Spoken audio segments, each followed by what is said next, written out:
Would you rather be alone in your house watching Netflix every night, or, be with people and build family traditions? I had to kind of get out of my family circle to realize that people are weird and having all these thoughts and ideas and theories. You've never had ice cream? What is this? Yeah. You poor sheltered child.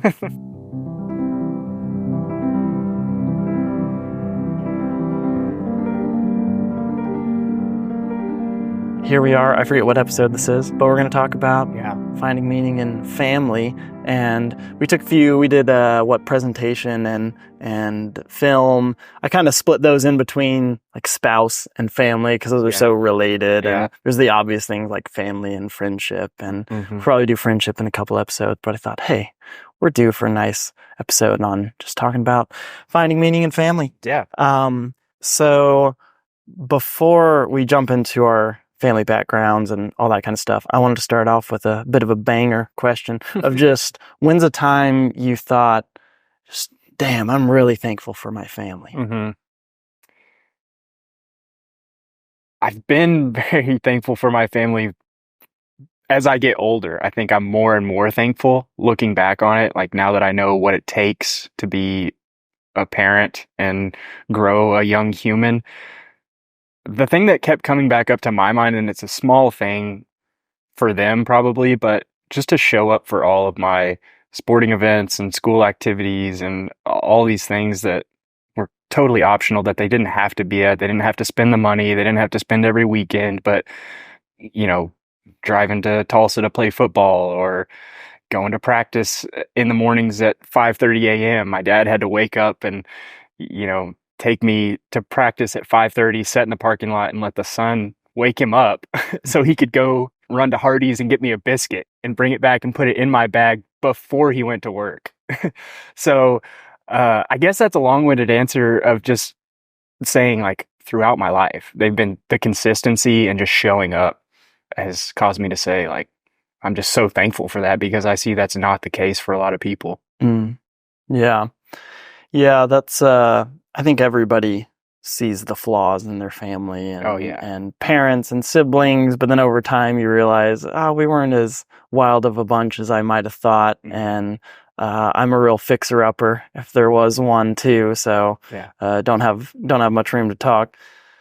For me, there were two. I wrote down two things. I wrote down one, then I thought of another that I was like, oh, that's a good one. Should we partake of this? Yeah, average? Just whenever. Okay. This is Monday Spirits. They're a little bougier, and I like the label design. It's pretty cool. Non-alcoholic mezcal. Yeah, mezcal's a different kind of animal, so it might not be your thing. If it's not your thing, I'll totally have yours.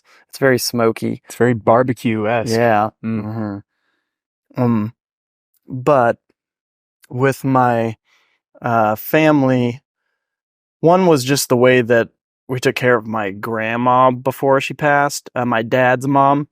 Not like we didn't take care of my mom's mom, but she just had less family, but my dad's mom was kind of the matriarch of our family around here.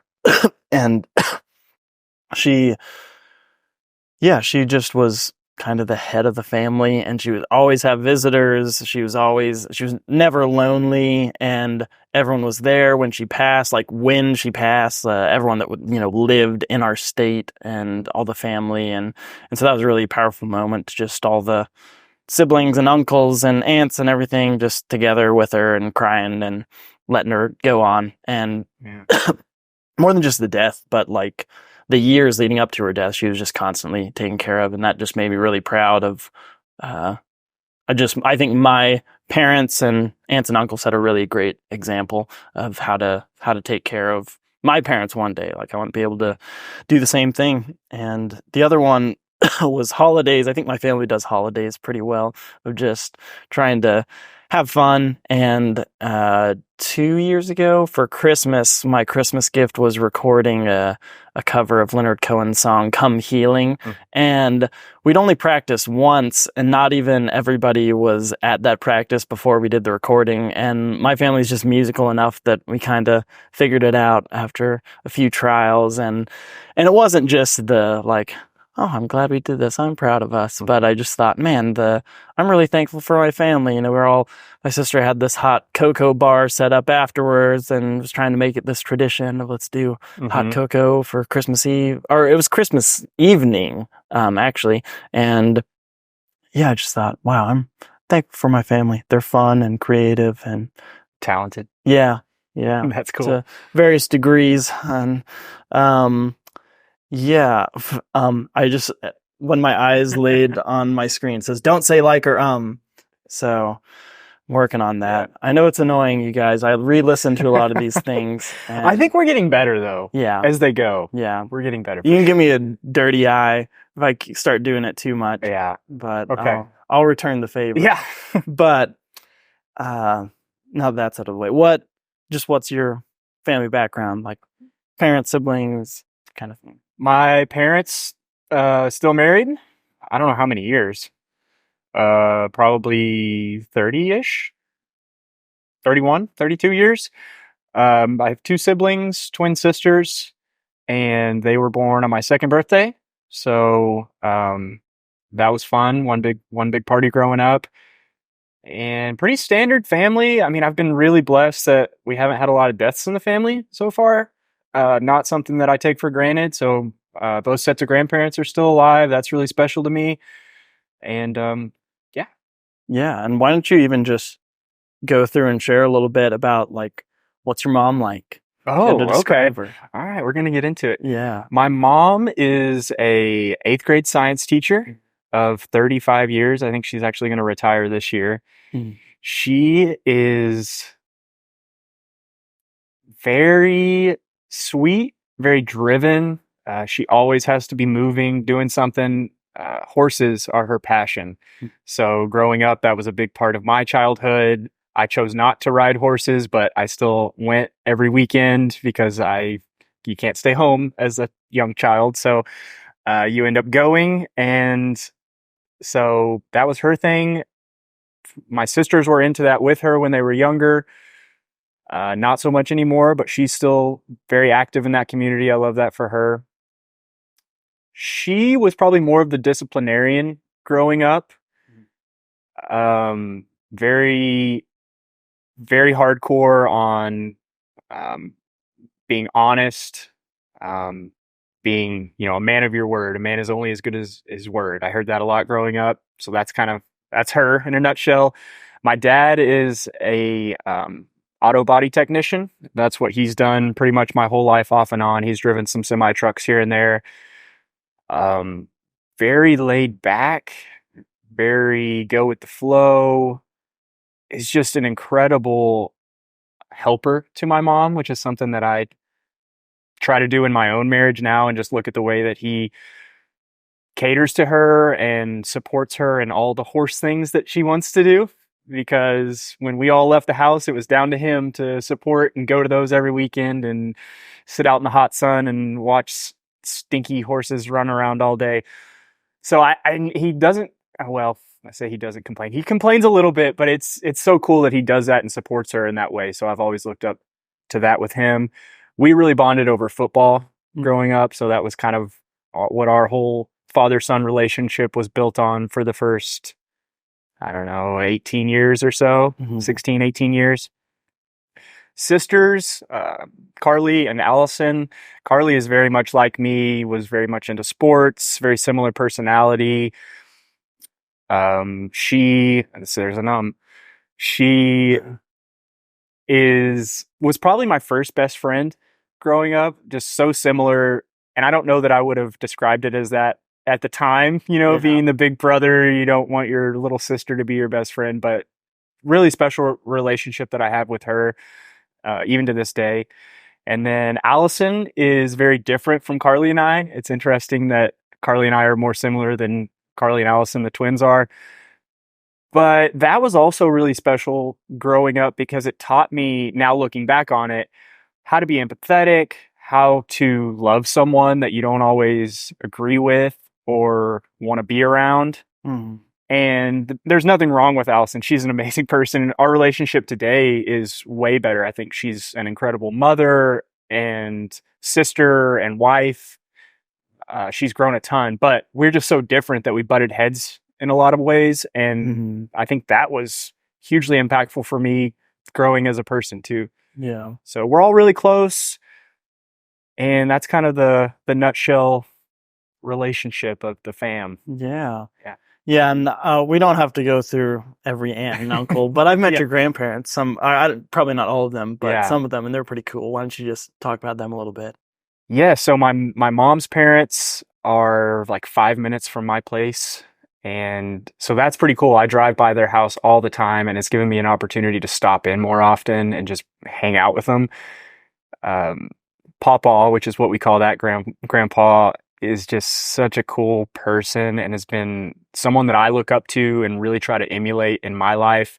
He was another guy that was big on character, following through with your word, being truthful, being honest, hardworking. So all those things have really stuck with me. Uh, Dorothy, his wife, Mama, known to us in the South, we've got some fun Mm-hmm. grandpa and grandma names, but she is just like such a loving person. And I just remember like her caretaking ways as we were growing up. And I actually made a roast the other day, and the whole time I'm making it, that smell was like just wafting through the house. And I'm like, this reminds me of Mama's house, like just coming over and eating a roast and her tomato salad, because she's Italian, and she always made a great tomato salad. So her caretaking ways were really special to learn from. My dad's side, Mima and Poppy on that side, and their house was like like 2 minutes from my childhood house where I grew up. So it was kind of special. I got to spend that childhood close to them, and now my adult time close to the other set. So um, they own an RV lot right next to our house, and so after school, the bus dropped us off there. Mima would watch after us, feed us, take care of us, and that was really cool. We got to do that for several years. And then Poppy, just an incredible leader, business guru guy, like got the RV business up and running and just kind of had that entrepreneurial mindset, which is something that I can definitely identify with. So I've always tried to kind of learn from that business minded approach and still go to them for questions on taxes and land and all kinds of stuff. So yeah, really special family to be a part of, and I've learned so much from each one of them. Yeah. Yeah.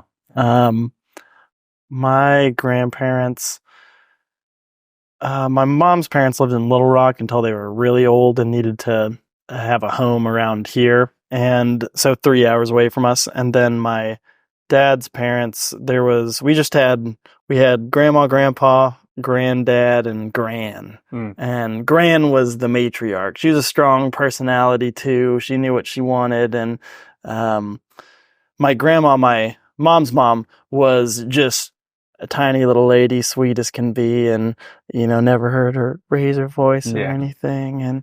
And she got real bad dementia the last 5 years of her life, probably. And she was still just as sweet as could be, just like she was living in a dream world. And it was sad in a lot of ways, but a lot of people get mean when they're in that state of mind. And I don't want to, jump to conclusions, but it's almost like drunk talk where it sort of lets out your actual side. And I was really comforting, like, this is actually who my grandma is. She's just sweet and happy. Mm-hmm. And not that that's universal, right? But that was her. And then her husband, my grandpa, was another quiet dude. He just sat in his rocking chair all the time and hardly can remember anything he ever said because he'd just be in the corner at Christmas, Thanksgiving, just rocking and checking out what else was going on. Yeah. And I didn't find this out till after he'd passed, but I guess his thing was going to hospitals and visiting people just who were sick or needed someone to visit him. And so much that he had a big reputation, got a big news article written on him because I think he did like 10,000 hours of visiting people over this, decade-long That's awesome. journey. And it's just all this stuff of, I don't remember how old I was when he passed, maybe 13, 14, but I didn't care to ask him about his life or that kind of stuff. So those are big regrets, and definitely got to know Gran better before she passed because I thought, I don't want to miss out on that. And which her husband, granddad, he passed when I was pretty young too. He was a family doctor. I meet people all over who know him. Our next door neighbor's a 99-year-old dude, and he's like, your grandpa delivered my kids and all that kind of thing. He was very, very much a people's person, just like my dad.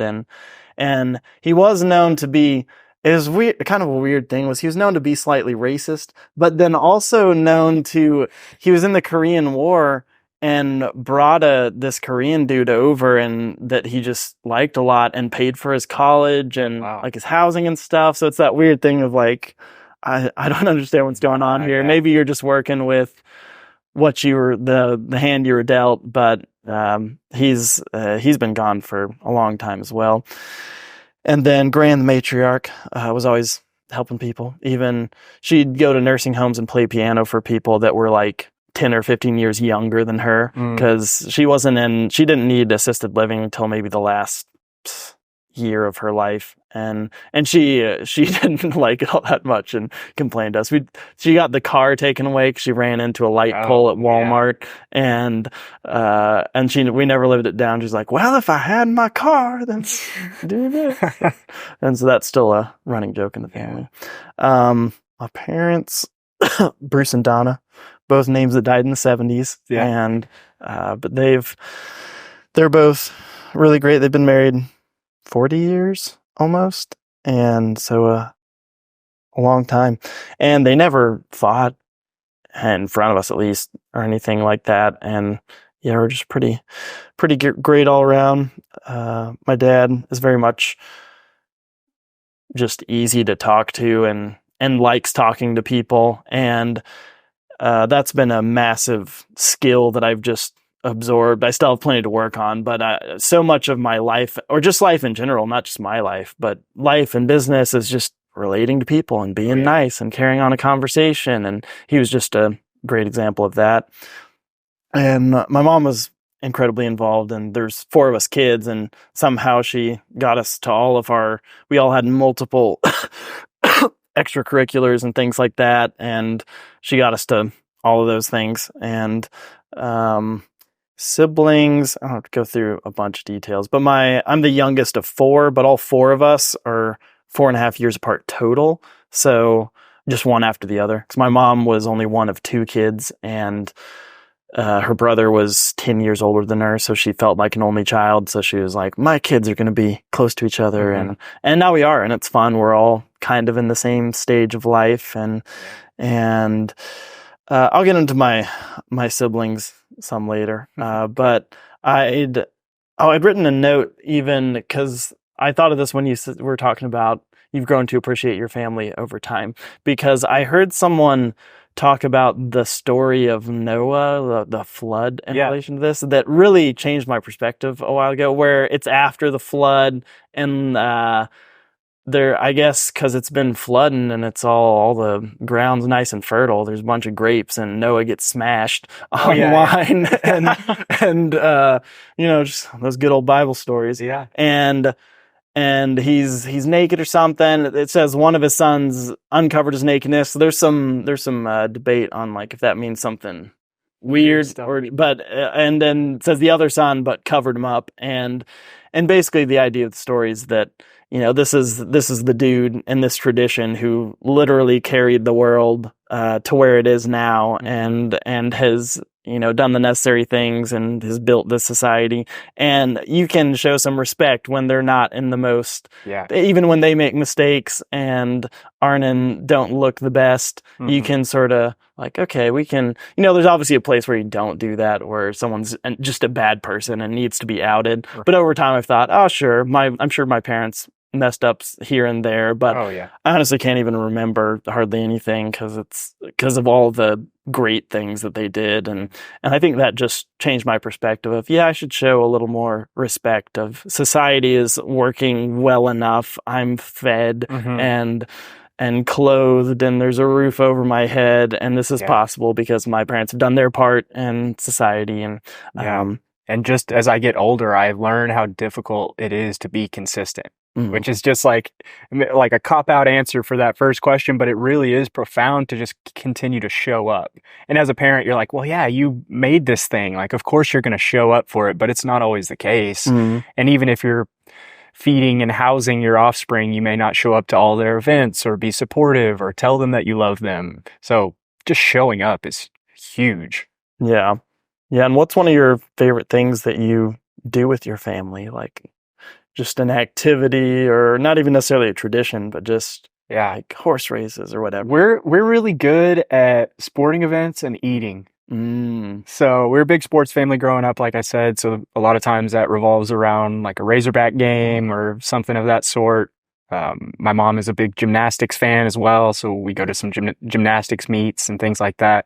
And we love to eat. We're foodies. We love to go out and eat. So those are the two things that typically our social gatherings look like. We were never a big game family, like game night family, and that always seemed cool to me. Like that's what the Joneses did, you know? Like I want to be like that cool suburban family that has game nights and whatever. So maybe we'll move towards that. We have had some more nights like that now that Laura and I have our own house and we're able to invite people in. So on those holidays or whatever, if you're in our domain, like we're setting the vibe. So we might play some games. We might open up the conversation a little more. So that's things that we try to do now. But yeah, sports and food.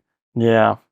We were one of those lame families that played a lot of board games. Yeah. And with my brothers too, we would play Risk a lot. It was the future version, so you only got 5 turns, which I really liked. You had to really think through. See, that means nothing to me. These people, even today, they're like, "Hey, let's play this and this." I'm like, "What is that?" And they're like, "What? Do you like?" It's like riding a bike, or you've never played. You've never had ice cream. What is this? Yeah, you poor sheltered child.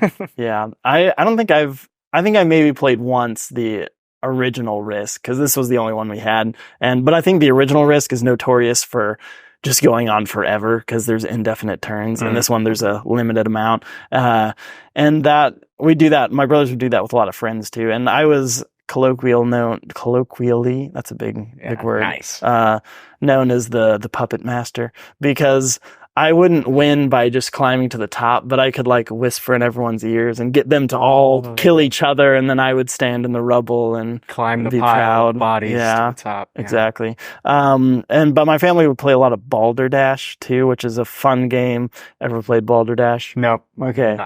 Well, it's not worth explaining, but it's just a game of wits. You have to write down things, and my family is very witty and clever and actually funny, and that's one of the things I do really like about my family, is that I genuinely laugh a lot, and so that's one of the big things with my family. Yeah. What about family pranks? Do you ever pull any good pranks on siblings? Or yeah, we never really had a good like one major prank.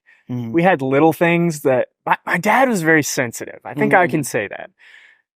If you jumped out and scared him in the house, jump scare, or if he was driving and you screamed or something, it was not good. Not good for him, not good for anyone. But there for a split second, it was really funny right when it happened. So we did have some of those, but I think we learned after a while that those needed to be few and far between. And we didn't ever really plan any big extravagant pranks because of that. Even with us kids, like we would do not so nice things to each other, but we were never like a big planned out prank type of family.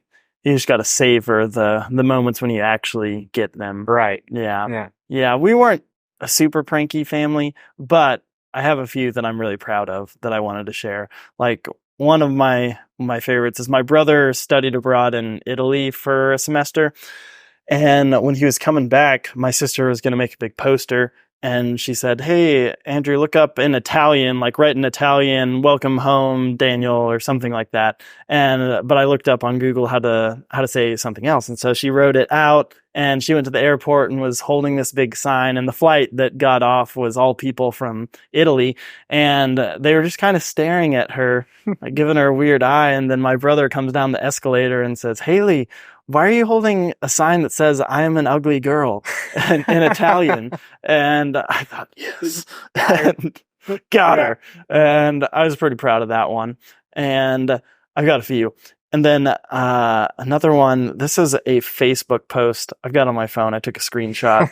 This is slightly unethical. I'm just going to read. I'd had this saved in my email for a long time so that I could rapidly copy and paste it whenever I found my sister's phone unlocked. Because a lot of times if you find that situation, it's going to be on the spot. Yeah, you're on the spot. Yeah. So I quickly sent it to her phone and copied and pasted it and put it on her Facebook. But this was the post. I'm looking if it has a date. I could probably look at the file. But this is 6 years ago. It says, so this is something that has been difficult to talk about, but I feel that sharing my story of overcoming embarrassing struggles can inspire others to overcome too. So here it goes. Oh, no. Today marks my first 6 months without wetting the bed. I know it sounds ridiculous, but ever since I was 4 years old, I've wet the bed every 3 to 6 weeks, and it has been painfully embarrassing to deal with over the years. I couldn't even bear to face it or talk through how I might fix things, but after bringing up my issues to mentors and professionals and working through a series of treatments, I finally gained more control over my rogue bladder. I can't believe I've become open enough to publicly share about all of this, but I hope to spread the message that we shouldn't be ashamed of our little quirks and issues. Everyone has them. Living in 6 months of victory has been great, and I can't wait for 6 more. Heart. Wow. So, that is in depth. It is. That sounds real. It does. And that was the goal. Because if you put I like to sniff my farts, everyone knows, your brother hacked the profile. And so I thought it's got to be something that's believable. And this rapidly got up to 60 plus likes. Yes. And when my sister found out, we did eventually have to delete it because one of her friends had commented and said, me too, like I've had a similar issue. I was like, oh, we gotta get out of there. And I still have wondered, was that right? Because that was a little sketchy. It was funny though. It was funny though. Get a good laugh. So I was proud of that. Yeah, one. That's a good one. One more, and then a quick one. But my mother-in-law, we had gone on a trip to the beach in Florida, and we stopped in Jackson, Mississippi, and we stopped at a Subway, and a person had come up to her and said, this is not a good part of town. You want to get out of here, which for one, who just goes up to a stranger and says that? Mm-hmm. She was really worried. She's a very anxious person. Yeah. And so she was real on edge. And then after Subway, we went to this gas station, and she went in to use the bathroom, and I said, hey, let's take the car and go park somewhere else. Oh. And so we parked in the next parking lot where we could still see, and then just got to watch as she came out, and then just this frantic look on her face. Where's the car? Where's the car? I'm stuck here in Jackson, Mississippi there were a bunch of homeless people around, and I was pretty proud of that one too. So did she appreciate that one? I'll let her, we'll ask her sometime, okay. But, I think she's gotten over it. We joke about it all the time. That's and good. We always talk about anytime family vacation, like where should we do family vacation? We throw out, what if we went to Jackson, Mississippi? Yeah, there you go. And, what sort of family traditions do you have? I don't know. No, I struggle with this one too, because it's traditions are so the part of it's like the water that you're in that sometimes it's hard to. I'm unprepared for that one. I don't think you sent me that one. You put me on the spot here. I don't know. I think it's changed over the years too. What I thought were traditions when we were kids, which I guess they were, have changed just as the family has grown. We can't do Thanksgiving and Christmas at my aunt's house every year just because there's too many kids and we can't fit in the house. So things have changed. We've done Christmas at our house the past 2 years, and so I would like to say that is the new, tradition. Hopefully we can make that a thing. Yeah. But other than that, we're not good at ritual traditioning. Mm-hmm. Yeah. Yeah, we're working on it too. Yeah. We've tried some things because we've talked about like, hey, we should have more family traditions. Mm-hmm. And for a bit, my sister was reading a story out of this book called I want to say it's Tangerines or something. And it's just stories of a family and their family vacations and meaningful stories. And I really enjoyed that. I thought, oh yeah, just being together and, yeah, but other than that, we're a work in progress. I think it's important to have family traditions, and I want to have more family traditions. So we've talked through, what can we do to, especially now that some of the siblings have kids, think, oh, let's do, fun things, even a power family Olympics in the summer where we just do fun activities. And so we'll get back with you on that. Yeah. And what's a dream or aspiration you have for your family? Like something that you would want to happen over time more? Mm-hmm. So we definitely want to have kids. That was like my first dream. That is the plan. That will happen, but definitely something that we're excited about moving forward, having little ones. And then kind of very much a dream that will probably never happen, but I've always loved the idea of having a large piece of property with multiple family houses on them. So not a commune, not a compound, but just a cult.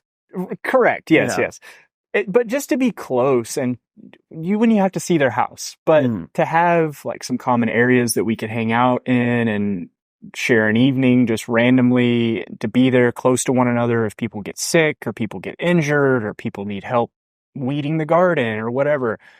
As I've grown and now I have my own house, the little things add up quick. And if you had community around you just to help do those little things that weigh on you and that just add up on the to-do list, be huge to have, when we have kids, to have cousins to play with and grandma and grandpa right there to interact with and grow up with them there. So that's kind of a pipe dream, but that's a maybe someday thing that I think would be awesome. And it's ironic that we think of that as a pipe dream when that's what almost every human being experienced from the birth of civilization until maybe the past 100 years. Right. It's so foreign and shocking to us now, but it makes sense. Yeah. Which is why we're friends, because what I wrote down was pretty much the same thing. Like, have a family estate, or call it a cult, whatever.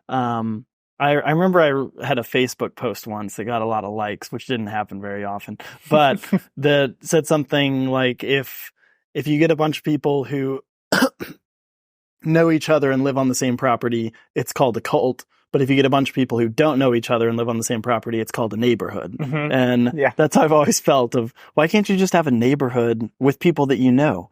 And because even right now we live on a main street, so the kids can't just go outside and play in the front, or walk across the street and see some neighborhood kids. And I think that's one of the main things, if we're going to change houses, would be to actually be in a neighborhood, and ideally with family, where you could even, you buy the house down the road or that kind of thing, and are just close to each other. To, if you're on the same property where you got some space, that would be great too. Cause even things like, oh, if I could go to the gym before the kids are up instead of having to just be here until they wake up, that'd be great. Just when someone's around, if anything goes wrong, and just the community of sitting around at night and having a glass of whiskey and playing some music together and just talking. And it sounds amazing, and it's practical too. Laura and I were just watching a Netflix series about blue zones in the world,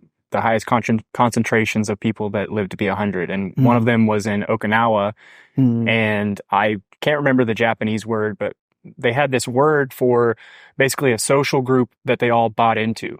And so they made a commitment to people, and they said, okay, we're going to put $2,000 in the pot, and we're going to commit to one another in this group. Some of them knew each other beforehand. Some of them just said, hey, I need a community, and they bought into it, and they used that central pot to pay for things that people need, or injuries or sickness, or just to have a party together or whatever. But more than that money, it's a group that comes together regularly, and you just see these old men and women just doing yoga together, or sharing a meal. And I'm like, these people they're not even family, but it works. They're living to be 100. Why don't we commit to our blood relatives here and do something similar. Yeah. Yeah. It just makes sense. It does. It makes a lot of sense. Doesn't make it easy, but it makes sense. Yeah, it's hard to be in community and have to deal with people and habits you don't like and all that kind of thing, but it's just part of the package. Would you rather be alone in your house watching Netflix every night, or, you know, be with people and build family traditions? So we'll see on that. This is maybe a rhetorical question, but I wrote down, do animals have families? You know? I guess it depends on the animal. Because obviously animals have parents, right? But do squirrels get together in their little hollow and have acorns? I think squirrels together? Run the world, so probably in their layers. Probably. Yeah. Subterranean layers, but I don't know. Yeah, I don't know either. I was just wondering. Have to study the ways. Yeah, because if not, why not? Mm-hmm. And if so, I'd be really interested to learn about it. And that we kind of already touched on this a bit with that last thing, but I wasn't sure how to get out this question. But it was something like, should family be reorganized societally? Like, is the nuclear family as it stands today as good as people make it out to sound? Like people who say if we do away with the nuclear family, society crumbles? Is that what you're saying? Well, yeah. Is it that important? Yeah, less focus on mom, dad, kids, and more focus on grandparents, aunts, uncles, mom, dad, kids, you know, like a bigger, broader family. I don't know. You start us off. What are your thoughts? I don't know. I was just thinking about it because it seems like America is, or the West, a lot of the West is unique in that. I'm not sure if is Latin America considered the West? I mean, it's just south of us. So. Yeah, I don't know. But because they have a very, you know, family oriented, and we have a large Hispanic population around here. And I was going to say, sometimes I think, I wish I was in a Hispanic family, but I do love my family. Yeah. But you know, they're together. Oh, yeah. And you see a bunch of cars parked out of house and barbecues, music. We drove past, this was just on Saturday. We were going to Alexa's parents' house, and there was this,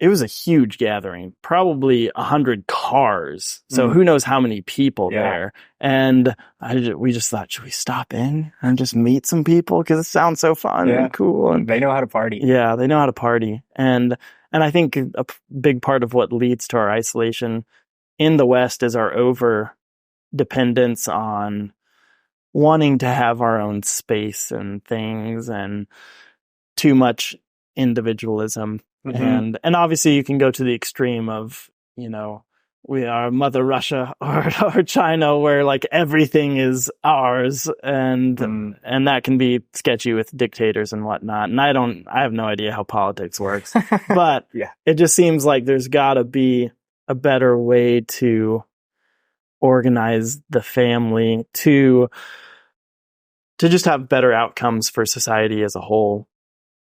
Yeah. I don't know if I have anything to add to that. Oh, yeah. There's just some thoughts. I like it. We'll jump from there into, what's a way that you've been a liability to your family? I've soaked up a lot of money. Yeah. Too. Just to think about the amount of money that my parents and grandparents have sunk into me, and all the things that probably don't matter today, but maybe at the time mattered. Yeah. I don't know. This isn't necessarily a good thing, because I've always struggled with trying to be like a good boy, and that's weighed on me and given me anxiety in other ways in my life. But I also haven't screwed up too many times, because I've always tried to be conscious of that and didn't want to let mom or grandpa down. So, I mean, probably just the money. I think, I think there's ways that I have made my family uncomfortable, or worried them with some of my zeal for different things or some of my wild ideas about the ways the world works or different religious avenues that I was traveling at the time where they're probably like, I don't know if this is good. I'm a little worried. And you're like the meme guy with all the post-it. Yeah, the strings connected together. And so maybe they've lost some sleep from that, but I think I've been mostly an asset to the family. Oh yeah. Yeah. Not, I just thought of it, the question more in relation that's a good, to me. good question. Because I specifically thought of a time that my uncle let me help him with a construction job. And I thought, I'm definitely losing more money than I am helping him. And I felt bad. I was thankful, but I was just not good at, I was such a detail oriented person, and there you had to be quick, like make things happen. And similar stuff with both the money, which with our kids, we've learned, people say, well, kids are expensive. And I've thought, only if you spend money on them. and there's a lot of ways to just, teach their own, but we're like, they don't need that. They'll be fine. Yeah. We'll see over time. Mm-hmm. So, and then this is just like, why don't you share some happy memories with individual family members? We'll start with with your mom. What's the time you remember with your mom? I'll start with mom, and it's a happy memory. It wasn't a happy time when it happened. So I had a pretty nasty breakup in high school, and it really affected me. And that was hard, like that's the first time that you have your heart broken, and it's almost like a death, because that person, but it's sometimes even harder because like they're not gone. I could be with this person, but I'm not. And you can say, you're a young kid, whatever, it didn't mean anything, but those emotions are real and those attachments and that relationship was a real thing. But all that to say, it really affected me. It really hurt me, and it really put me in a dark place when that went away. And I'll never forget this moment where I'm just sitting on my bed, just like sobbing. And my mom comes in and she just hugged me, and we talked about it a little bit. I'm like, this really hurts. This really, really hurts. And she's basically just said, like, I know, and it's not always going to be like this, but you may never get over this, is what she said. And at the time I was like, oh, that stings, because I'm hurting so bad. I can't imagine living with this, but as I look back, on that moment, it would have been so easy for her to say, everything's going to be okay. Like, you'll get over this. It's just a little thing in school. Like, you're a kid. You got your whole life. She could have said so many different platitudes that would have just angered me or not helped me feel better. But the fact that she was that brutally honest with me and she hugged me and just, I don't know if she shed a tear or not. I was too blurry-eyed to probably see if she was, but we just hugged and she told me the honest truth. And that's something that's always stuck with me. So when I think of those special moments, and I was always kind of a mama's boy growing up. And so that was just really special. Yeah. To share that time. Yeah. I can, maybe we can just bounce back like mom, dad, siblings and stuff. With my mom, there's a lot of good things like that too. She's an incredible communicator.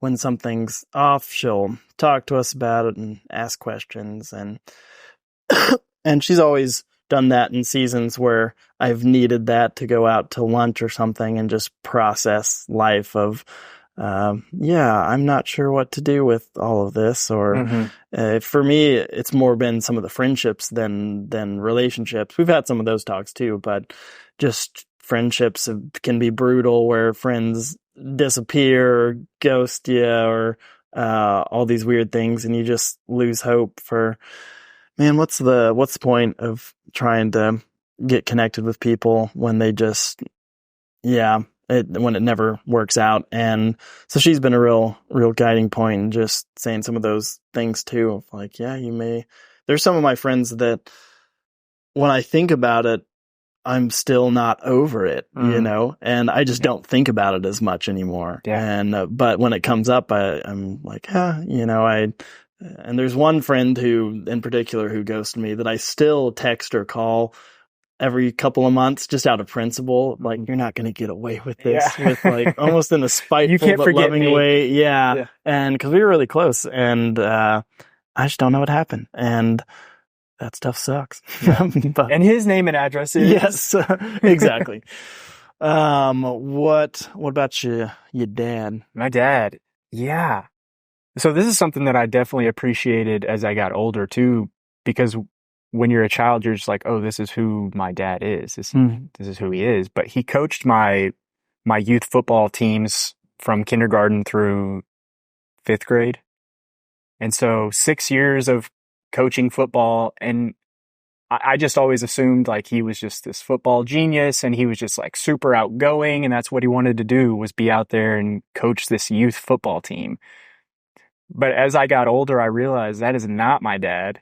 He's not super outgoing. He's not a hermit, but he chose to do that for me because he didn't want to put my development, not just as a football player, but as a young man, in the hands of someone else. Like, he wanted to be in charge of that and wanted to guide and mold me as a young man. And I just think that's awesome, because it wasn't something that he just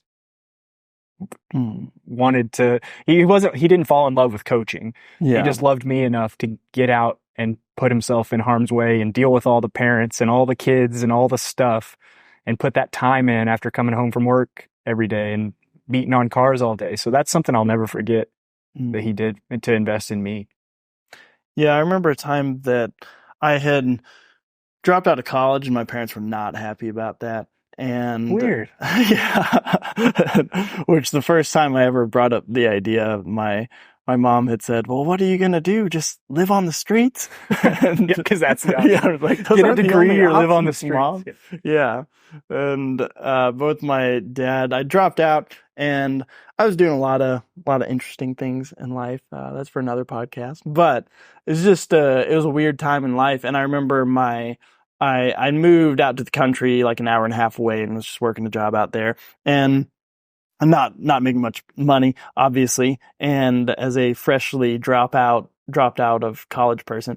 And there's a time that he just gave me some gas money, and because I think he knew that I was trying to find something for myself, and I just appreciate that sentiment. And yeah, absolutely. What about your siblings?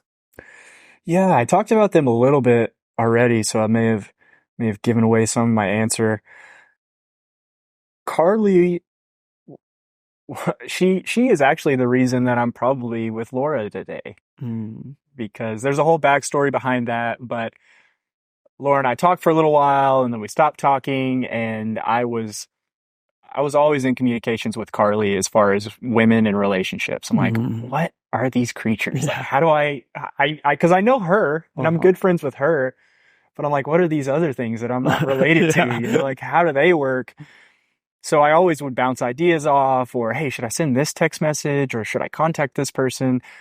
Anyways, Laura and I had not been talking for a couple weeks, and I texted Carly and I just told her what the situation was. And I said, hey, do you think I should text her, or is this just a sign that I should move on? Like, does she just not want to see me? Is that what this is? And she encouraged me to reach out, and I did, and we're married today. So yeah, just having that relationship of that back and forth and that openness of being able to go to her with questions like that and needing advice, even from a younger sibling, has been huge. Yeah, my oldest brother David, he got me into camping, which was a big part of our lives. It's become less so with kids. More backpacking. We can do camping, and we still do camping, but backpacking is a lot harder with kids. And I still remember being on a backpacking trip with my older brother and his friends, and us getting kind of lost, and remembering the guy always saying like, oh, we're almost there. We're almost there. We're almost there. It'll be 5 minutes. Yeah. And yeah, that was wild. And then my sister, ever since she moved back to this area for the past 2 or 3 years, she's really breathed new life into our family life, because She's just a go-getter and likes to plan events. And she had the idea to have a camp themed, not even birthday party, just party in the spring where we set up tents and the kids do just in the backyard and have little camping games. And I would have never thought to do stuff like that. So I just appreciate her doing that kind of thing.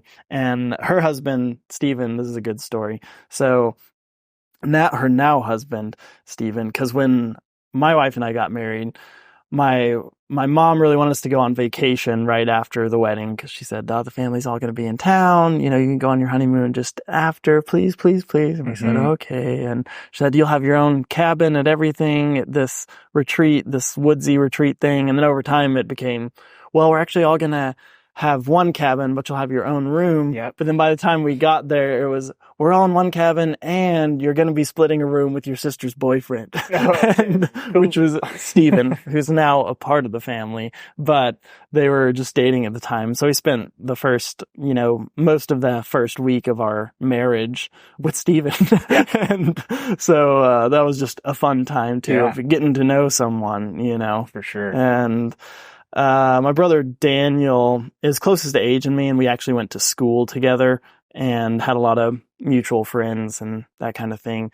And he's just always been, very involved in my life and in my thoughts too. And I can ramble to him about my crazy ideas, and he was one of the few people who would actually listen, even if he would say, that's stupid. And, but I just appreciated the listening ear and showing that interest. And his wife, Paige, we were friends with before.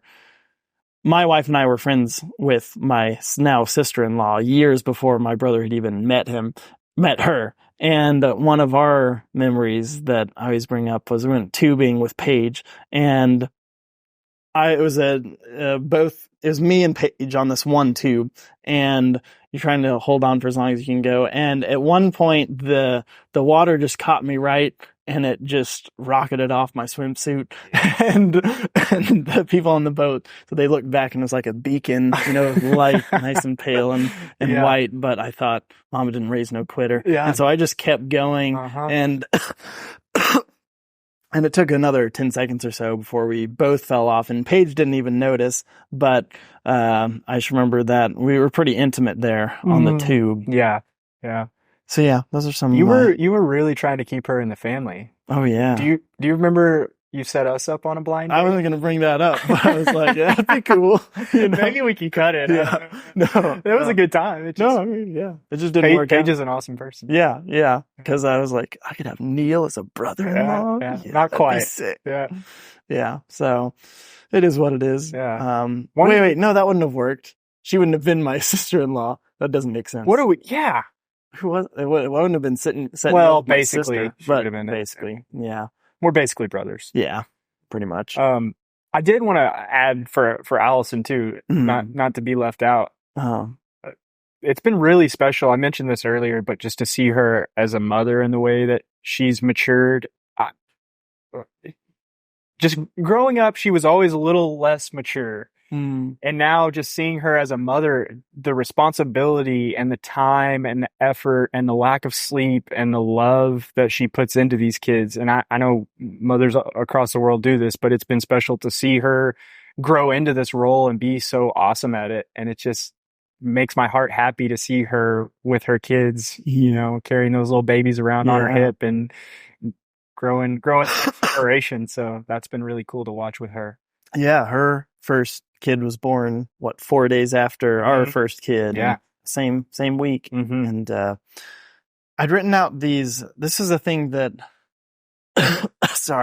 I got another flare up of bronchitis. I actually got it in 2021 because I remember it was right before your wedding. Because I was really worried we had COVID and we weren't going to make it, and then got a test and was like, oh, it's just bronchitis. Yeah. Oh, that's it. Yeah. And it still flares up from time to time. It kind of sucks because it gets really bad at night and it gets kind of violent, just like the hacking. Okay. And so I'm going to, more information. Well, good luck with that. Yeah. You'll probably want to know. But sorry for the coughing. But Alexa and I went on what was this for? I don't even remember, but we just did an Airbnb retreat kind of thing, just the two of us.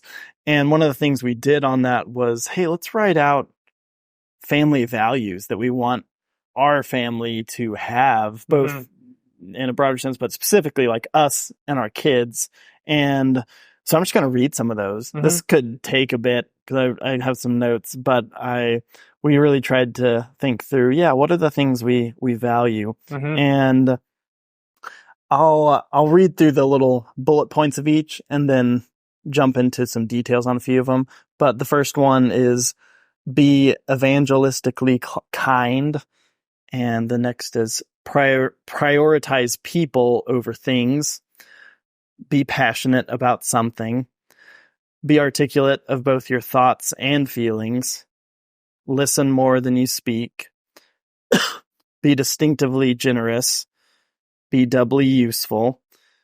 Live the life you truly want to live. Help others, especially when you feel lost in life. Be intensely loyal to people who've cared for you. Look for the best in people and help draw it out of them.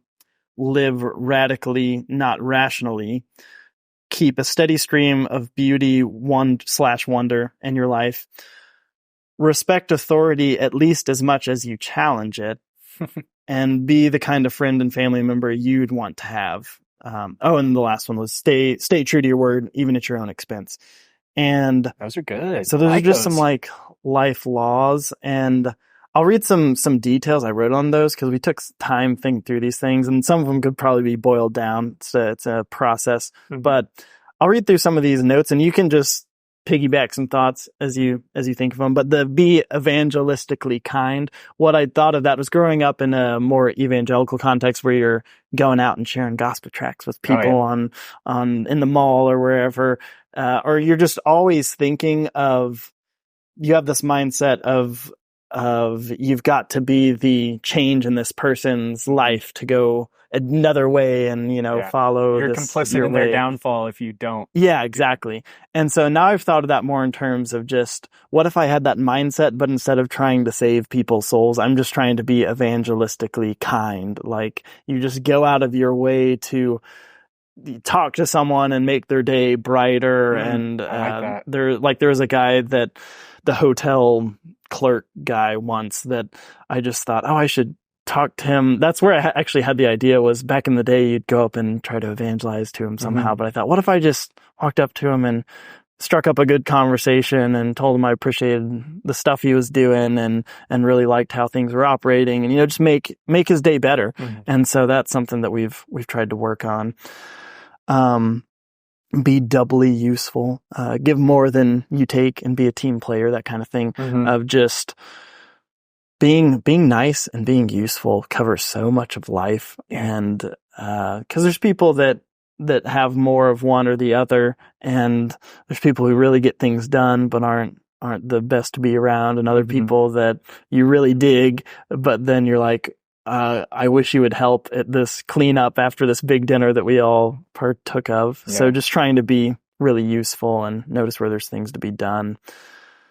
Prioritizing people over things, which is ironic. I just talked in another interview with someone about how I've definitely flip-flopped over time to have been a things person for a bit and working on projects. But I have this quote from A Christmas Carol, and it's the ghost of Jacob Marley talking to Scrooge, Ebenezer Scrooge.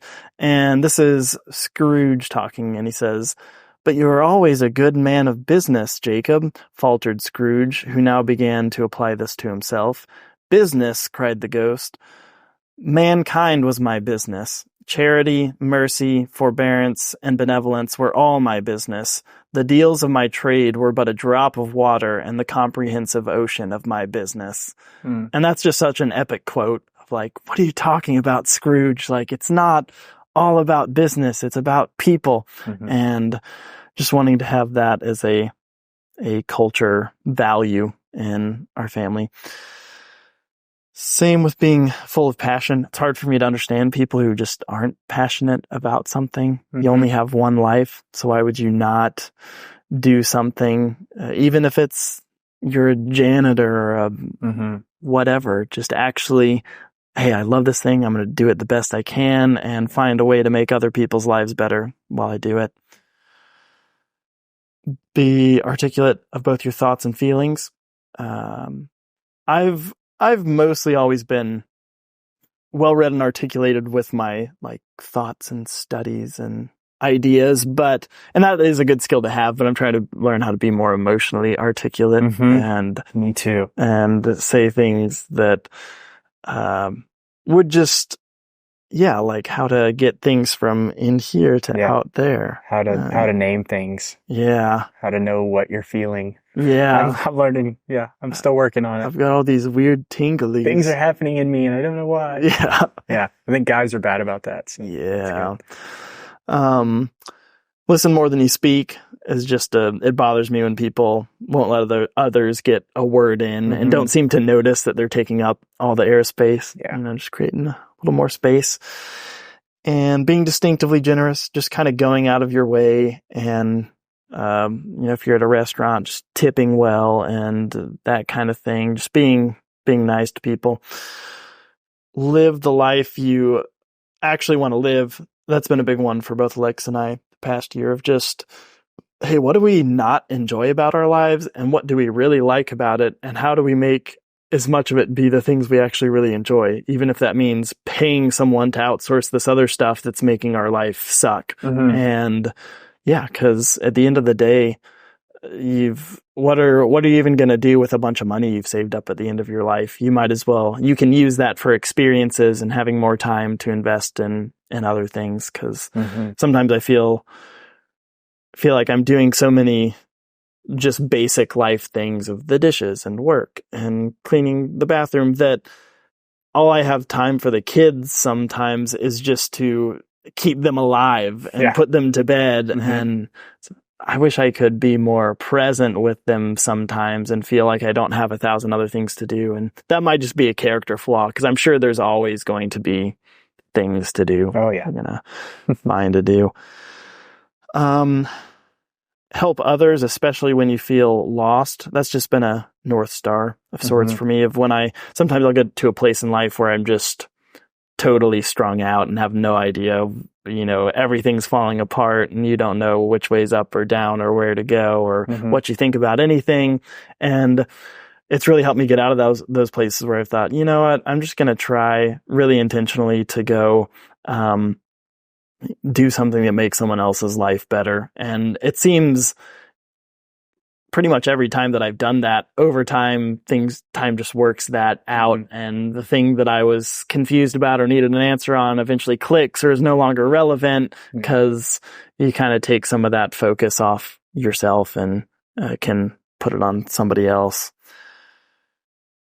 Being intensely loyal to people who've cared for you. Same with the parents thing. Like, every parent deserves some level of respect because maybe not every parent. Most parents deserve some level of respect because they've kept you alive and made all these sacrifices for you just so you can literally still be breathing air. And and then more than that, just people that, whether it's teachers or there was a youth pastor that I had growing up who was just a great guy. And I remember once I left the evangelical church, some of my friends would try to get me to trash talk this person some, and because they just thought, oh, they don't believe the right things. And sure, I don't believe a lot of the same things, but I just thought I'm not going to trash talk this person because I have a strong sense of loyalty I showed up to this person's house crying and,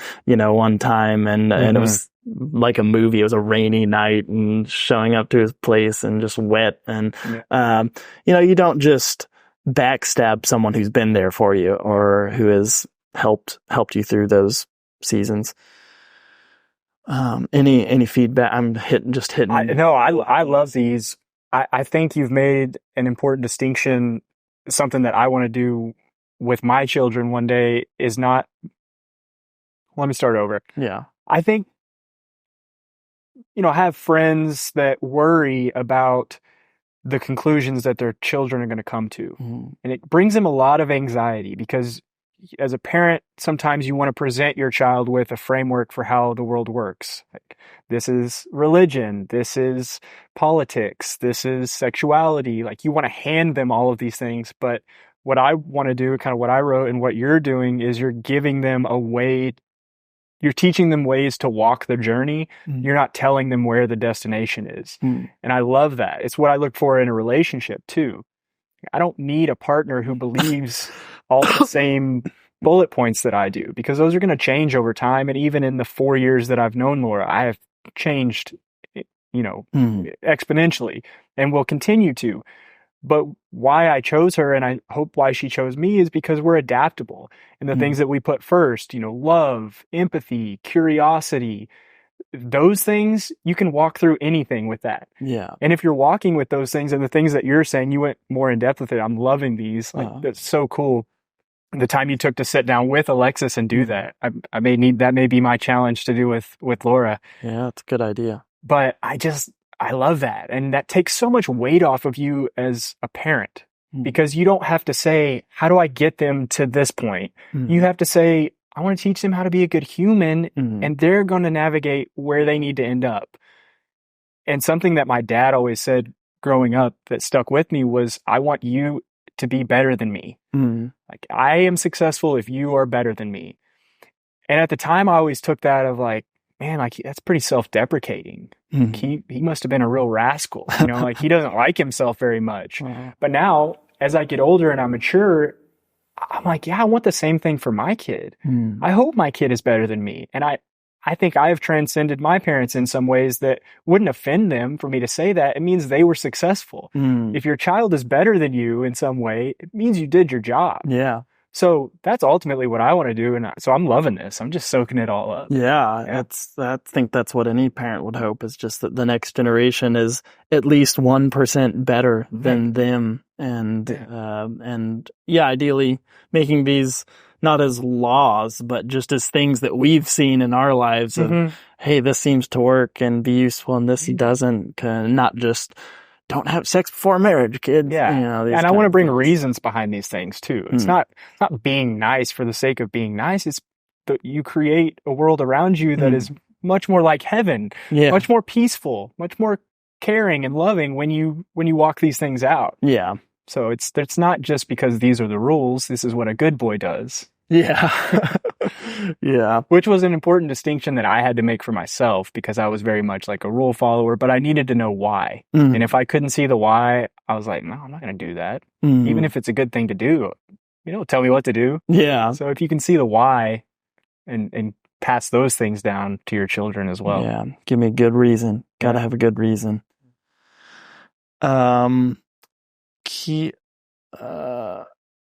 Respect authority at least as much as you challenge it. And that's one that that's one I could use. Yeah, me too. That one I wrote because I just challenge in everything growing up. And that's what young people are for, is to press against the things that the older people have built and see if it stands. And some things you realize, oh, that's why this is done this way.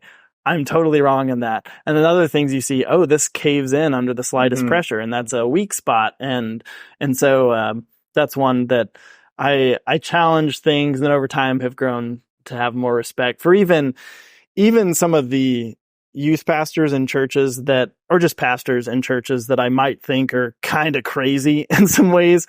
Pastors deal with a lot of stuff, a lot of life and death and relationships and divorce, and help people walk through that stuff. All while carrying their own burdens. Yeah. Yeah. So I can respect that.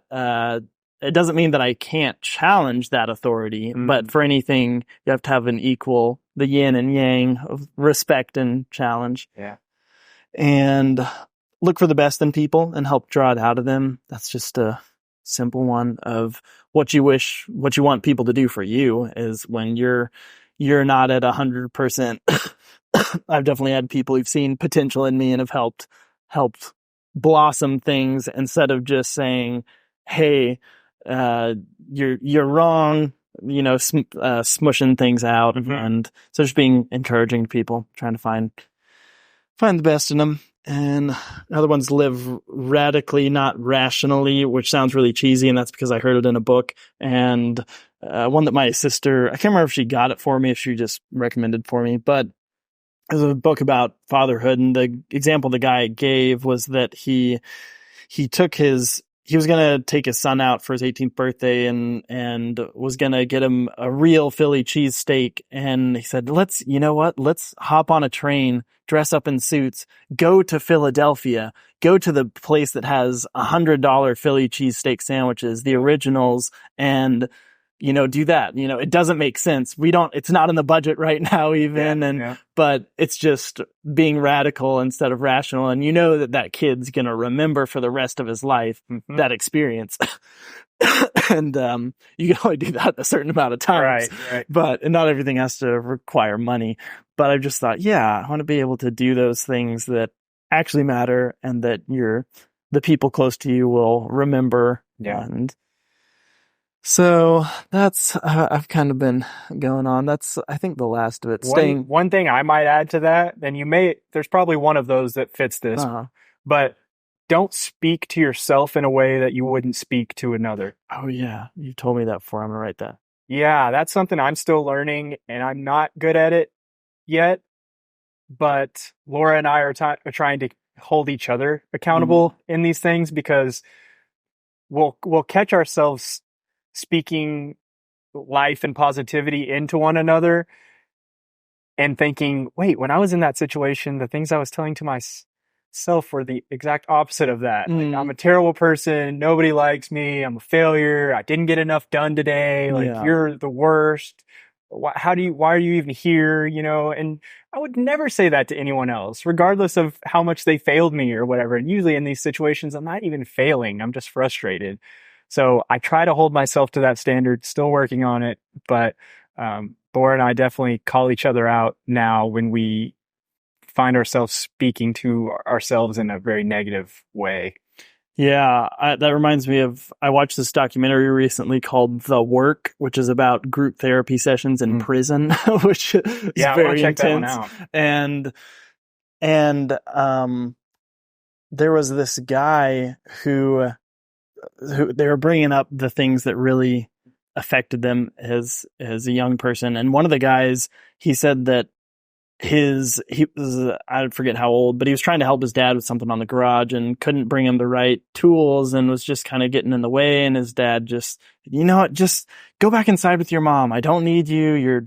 You're not doing the right things. And that just impacted him so much to just feel like he wasn't wanted or didn't want him to teach him or and that kind of thing. And words can affect a lot. Yeah. And it's pretty wild. My memory of my childhood is not great, but there are several bad moments that I remember clear as day. And I still, every time I see these people, that's the first thing that comes to mind. And there's a spot in me that's still hurt from those moments. And so he probably doesn't even know. Yeah. He has no idea.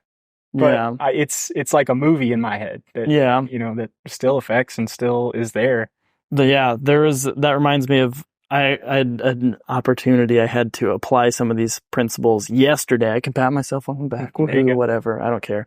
But I was at the coffee shop and the barista just had a cool tattoo and I was just trying to talk to him and I said, "Hey, that's a cool tattoo. What's the story behind it?" And he said, "It's the sexual abuse survivor symbol." And I thought, whoa, wow, that was not what I was expecting. And he really went into it about how, I never wanted to talk about it for a long time. And now it's just a good way of, people like you ask. And I've tried to get better at sharing, not all the nitty gritty details of what I went through, but just that happened and it messed me up and people told me I was crazy. But then over time I realized, no, that's not how things actually are. And so, that's an action thing more than a words, but childhood is so formative and which is intimidating, but also Alex and I remind ourselves all the time, like, you're going to mess up, and the kids of all stripes can turn out okay, or you could do everything to the T perfectly and your kid does meth or whatever,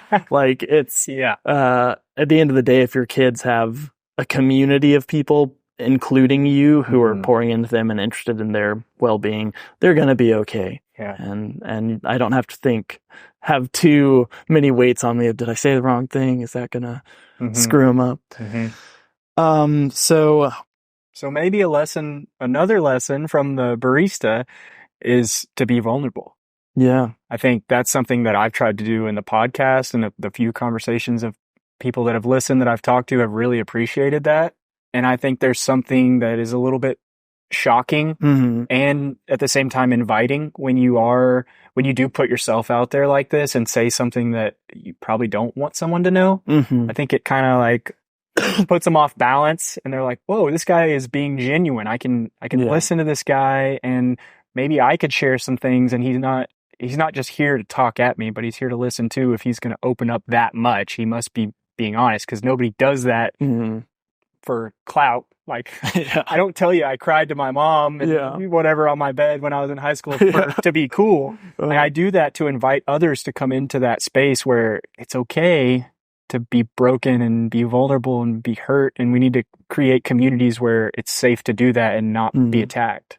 Yeah, it's been kind of surreal putting out some of these podcasts, because in a way, it doesn't feel real. Like it's just this fun little project. And I'm just talking to you. Yeah, right now. Yeah, exactly. And with our 28 subscribers, getting serious. And then someone will say, oh, I listened to your podcast. And I'll think, what? I didn't really want you to listen to that. What did I say?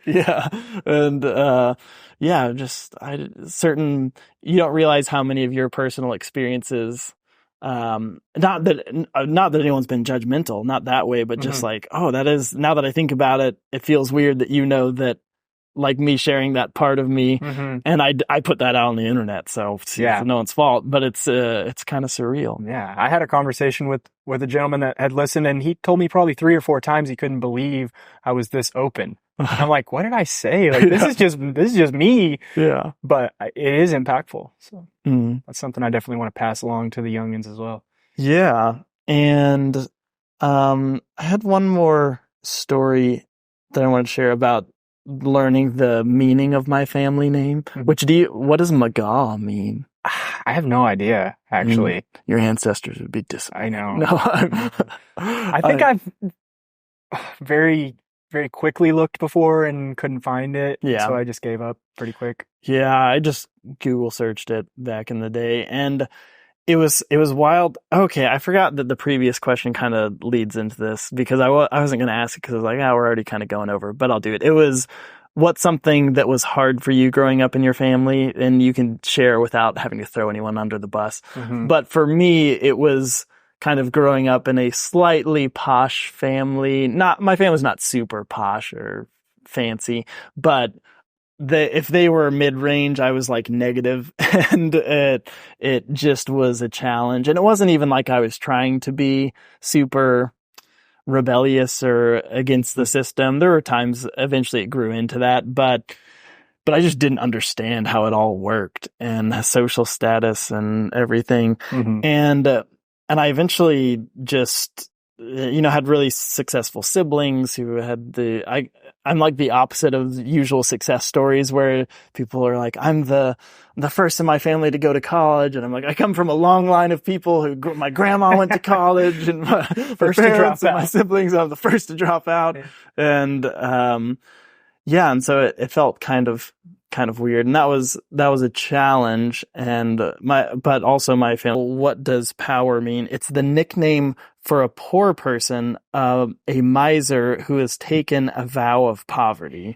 And that was just mind blowing when I figured that out, when it's like, whoa, this is in my blood. That there's actually an estate in Ireland where all these powers sold their stuff and helped their community, and we got to visit it. And it was, I forget the exact statistic, but I want to say it was something for like 800 years. There was no starvation in this community.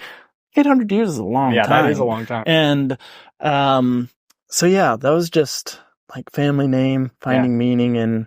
But anyway, is there a thing that you have that was just a challenge for you and your family growing up? This is a really weird challenge, but everyone was just so normal. Mm. I had to kind of get out of my family circle to realize that people are weird and having all these thoughts and ideas and theories on what is and what's reality and what is all this. But it was just so normal, you know, like when you just go to school and you go to church and you do the thing and we didn't really have deep discussion about anything, even though we went to church every Sunday. Like there was no theology at the dinner table. And so I guess that was difficult, just in the ignorance that I had of like, okay, well, this is how everyone is. Nobody thinks about these things. And it was a little bit isolating as a kid to feel weird or out of place.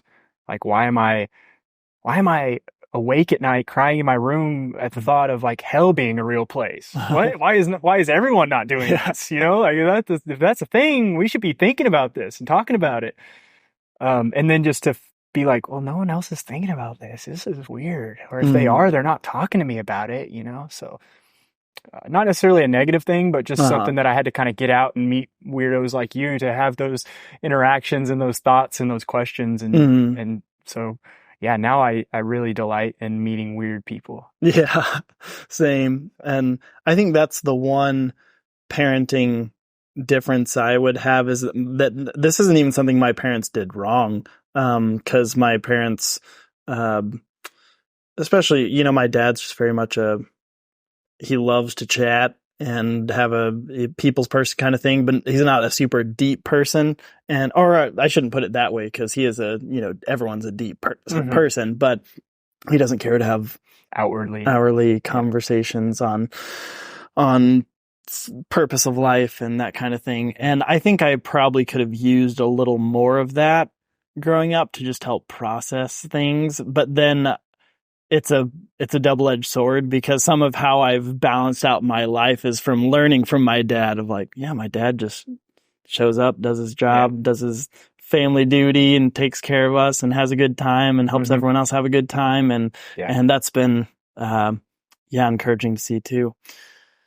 So do you have, to wrap up, any practical challenges for people just in relation to like family challenges to help them get closer to their family? Yeah, this is a challenge for me. And I think I've mentioned it on at least one other podcast that we did, but I've talked about the lack of depth in my childhood and even now in some of those relationships, but I haven't done anything to change that. And so a challenge for myself would be just to work those things in and ask those questions. And I'm spending more time with my grandpa now that I live close by, and I just want to think up some good questions to ask him and just hear that wisdom and not just talk about the weather or whatever else. Like I can't, it's the pot calling the kettle black. I can't be frustrated with other people for not having these deep conversations when I'm not bringing it to the table either. So I don't say these things to talk negatively about them. It's my own thing too. So I'm challenging myself